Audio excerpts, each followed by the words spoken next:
กราบสวัสดีFCทั้งช่องของสงกรานต์นะคะมื้อนี้มีแนวทางวันที่16มิถุนายน69เป็นของเซียนผาสุกนะคะวางวันที่1ท่านวันที่1เลขวิ่งบ่ผิดหวังค่ะเลขวิ่งของเพิ่นบ่ผิดหวังเด้อค่ะให้8กับ9มา9ค่ะพี่น้องมา95นะคะจับคู่เพิ่นบ่เข้านะคะพี่น้องจับคู่เพิ่นบ่เข้าแล้วแต่ว่าเลขในตารางเพิ่นมา7กับ0กอดข้อกันมาเป็น70นะคะพี่น้องในตารางเพิ่นเข้าค่ะพี่น้องเอางวดนี้งวดประจำวันที่16มิถุนายน69จะเป็นตัวใดเฮาไปรับชมรับฟังกันได้เลยค่ะครับคุณแม่ครับค่ะสวัสดีค่ะว่าผมเป็นถามว่าแค่ต้องการว่านี่ว่าเดี๋ยวนี่ละไห้ของบ้านเพื่อนนี่ละไห้แต่ว่าของบ้านน้าผมก็เห็นแล้วด้วยของบ้านเฮาก็เอาคือกันล่ะค่ะมื้อนี้กำลังว่าสิเตรียมตัวพอดีเลยเอาต้องการน้อยๆเนาะค่ะเอาของบ้านเฮาก่อนก็ได้ค่ะนี่เอาของบ้านน้าก่อนก็ได้แต่ว่าของบ้านเฮาน่ะผมก็เขาจะเล่นวิ่งน้อยเนาะค่ะเขาเรียกวิ่งเนาะเขาเรียกวิ่ง9ค่ะให้80เนาะก็เลยออก70ก็ขึ้นแต้มลงแต้มคือเก่าล่ะค่ะเอาเสียแต่ว่าเลขในตารางก็ถือว่าเขาล่ะถ้าเพิ่นจับไม่หันนะค่ะเลขในตารางมันจะกอดข้อกันมาอยู่เป็น70ครับมองนางลามองในตารางอะล่ะมองที่ให้ซี่วันดีหน้านะเพราะว่าผมจับคู่ให้ผมก็จับไปตามทฤษฎีของผมเนาะค่ะเลขวิ่งกับเขาอยู่ดอกค่ะโซ่ผู้คำนวณนี่ครับเพราะท่านได้ตรงให้ครับบันไดก็อยากให้ตรงในรอบบันไดก็ขอให้งวดนี้แหละขอให้ตรงหน่อยเนาะค่ะเอาของไทยก้อนเด้อค่ะเอาของไทยก้อนเนาะเขียนของไทยก้อนก็เลยเอาของไทยค่ะของวันที่16เนาะบันไดก็เอาเลขน้ำโซ่เขาเลยแหละไปหน่อยเนาะเอาเลขในตารางก่อนเด้อค่ะเลขในตารางนี่เที่ยวนี่ก็ยังวิ่งเลขใกล้ๆตัวเดิมมันล่ะ890แถวบนเด้อแอดเดอร์อยากเป็นเลขสูงอยู่มีเลขตามตีนมานั่งตัวหนึ่งคือเลข0เนาะค่ะบัตรแถวล่าง678นั่นเลขมันจะส้นกันแหละคาดว่าจะเบิ้ลอยู่ดอกเอาเงินก็จะเบิ้ลดีค่ะมันอยู่แล้วสูตรบุสังเกตบางแถวบนแถวล่างไม่เลขส้นกันไหมครับค่ะเลขเก้าอาจจะออก8ถ้าเบิ้ลกันคงต้องมีนี่แหละเดี๋ยวผมจะจับให้เห็นดอกเอามันจับดาวเพราะผมจะถอดเลขวิ่งเลยแอดเดอร์เลขวิ่งเลขเด่นนั่นถอดนั่นละถอดออกมาจากกันในเลขในตารางละที่ผมถอดออกมาได้เดี๋ยวนี้ผมจะ7 กับ 8เด่น7 กับ 8แล้วท่านนั้น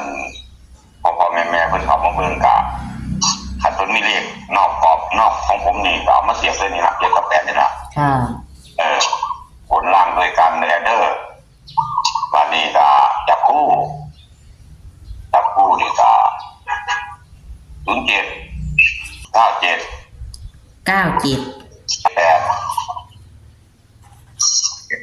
แล้วก็78แล้วก็77ครับค่ะนี่แหละตัวภาพเนี่ยมันมีทั้งตัวหลักเนาะขอให้เป็นตัวนี้เนาะเสียงคือเป็นจังซี่เนาะบัดนี้เสียงผมบอกค่ะ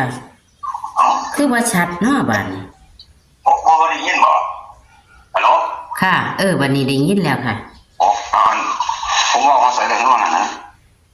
8โลสุดท้ายเอา63เนี่ย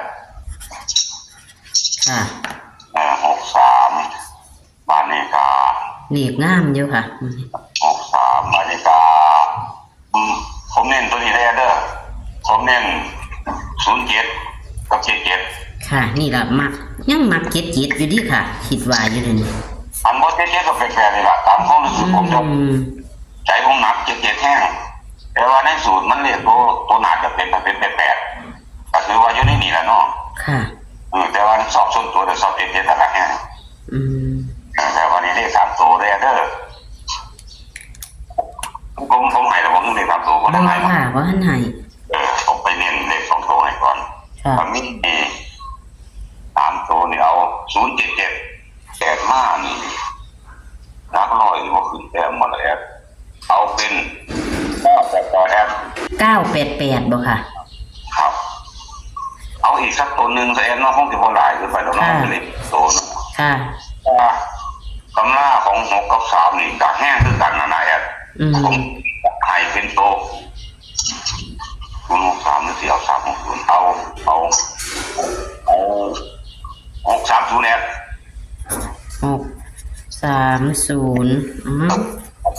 พ่อแม่เพิ่น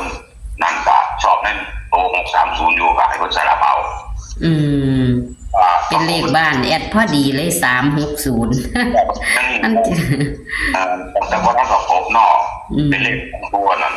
ตัวเก่งของเขาในสูตร6กับ3นี่06กับ03เขาเก่งนะแอด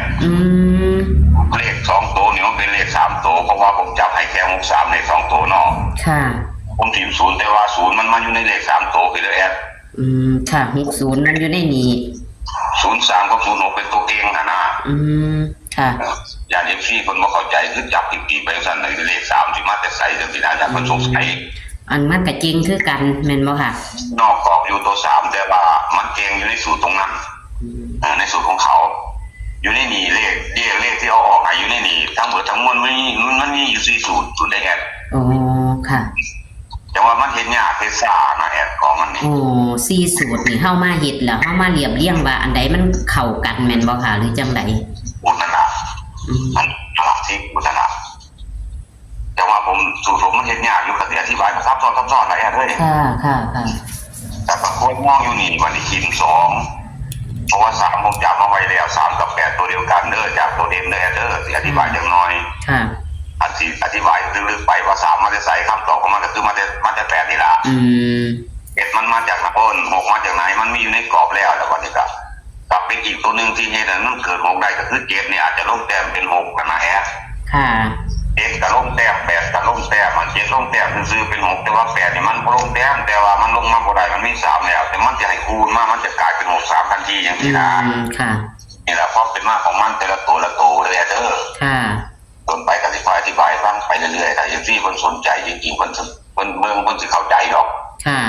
บางที่ผมจับไปแล้วนี่ผมก็จับเลขตัวคู่กันแม่นบ่ตัวคู่ของ7มันคือ2นี่นะแอดตัวนี้มันสิกลายเป็น27สัมพันธ์กับเลขลาวทันทีเพราะว่าลาวติดธรรมเดี๋ยวนี้มันยังอยู่2คนเนาะโอ้2กับ5มีปัญหาเดี๋ยวแต่ว่าผมออกมาไว้ไทยเพราะว่ามันเกิดอยู่ลาวผมก็เลยเอาไว้ลาวผมอยากจะมันโดดมาออกไทยเท่านั้นนั่นเลขตัวนี้คือกันค่ะนั่นเขากระเด็นนะแอดอัดว่าไปตัวเด่นมันก็จะหลายขึ้นไปเดี๋ยวนี้ก็คัดออกมาแล้วซึ่งแน่นอนที่สุดกับมั่นใจเลขเบิ้ลเด้อแอดค่ะผมเบิ้ลน่ะมั่นใจนี่ล่ะ063นี่ล่ะแต่ว่าถ้าตามตัวผมนะครับผมในส่วนสอบหรอกจริงๆเลขในนี้ที่ให้ไปมีข้อหมายเพื่อทุกโตนะนายค่ะทั้งหมดทั้งมวลตรงนี้เลยเด้อลองดูค่ะมีเลขวิ่งนะคะเลขวิ่ง7กับ8ก็เท่ากันคือเก่าเนาะค่ะครับแล้วก็จับคู่ให้07 97แล้วก็78แล้วก็77 88 63เนาะค่ะแล้วก็เลข3ตัว077 988 630อันเลข3ตัวนี่บ่ทันเน้นตัวใดค่ะเลข3ตัวผมบ่ทันเน้นบ่ค่ะ077แอดตัวนึงอีกตัวนึงก็นี่ล่ะที่เลขเก่ง6กับ3นี่ก็สิเอาตัวนี้ล่ะเป็นตัวเด่นตัวนึงคือ630แม่นบ่ค่ะครับ88เอาเป็นตัวรองซะค่ะ88นะแต่ว่ามันก็มีแค่3หางนึงดอกมีแค่3หางแต่ว่าหลักร้อยนี่ผมก็มั่นใจ0กับ9แล้วจักตัวใดสิมาแท้แต่ว่าก็มีตัวควรมองตัวนึงเนาะถ้าสมมุติว่าเกิด8กับ9เข้ามาจังซี่เนาะมันอาจจะเป็น8 7 9หรือ9 7 8ยังไปก็ได้เพราะมันอยู่ในนี่ล่ะจ้าถ้าเพิ่นซื้อจากซื้อลงทุนแน่จาก20บาทจะก็ซื้อเป็นโตที่เทียบออกไปแต่ลงแต่มันจะ2-3บาทได้ต้นคืนนะน้องพาไปหันนะเอาทั้งหมดทั้งมวลก็เท่านี้เลยเด้อขอให้ขอให้คุณพ่อคุณแม่โชคดีนี่ล่ะขอบคุณค่ะสวัสดีค่ะสวัสดีครับโชคดีครับตัวเลขแนวทางของพอ เซียนผาสุกนะคะพี่น้องเซียนผาสุกงวดประจำวันที่16มิถุนายน69นะคะเลขวิ่งเพิ่นบ่พลาดค่ะเลขวิ่งเพิ่นกับเข้าเก้าอยู่นะคะพี่น้องเข้าเก้าเลขในตารางของเพิ่นกามา7 กับ 0นะคะพี่น้อง7 กับ 0ค่ะเลขในตารางเพิ่นมา7 กับ 0กับมา70ค่ะขันจับในตารางนะคะพี่น้องวันที่1มิถุนายน69ที่ผ่านมาเข้าเก้าค่ะเข้าเก้านะคะพี่น้องวงผิด นี่ก็คือตัวเลขเนี่ยทางวันที่1วังหันที่ผ่านมาเข้าเลขวิ่งนะคะเลขในตารางกับกอดข้อกันมา70นะคะ16มิถุนายน69ค่ะพี่น้อง16มิถุนายน69นะคะเซียนผาสุก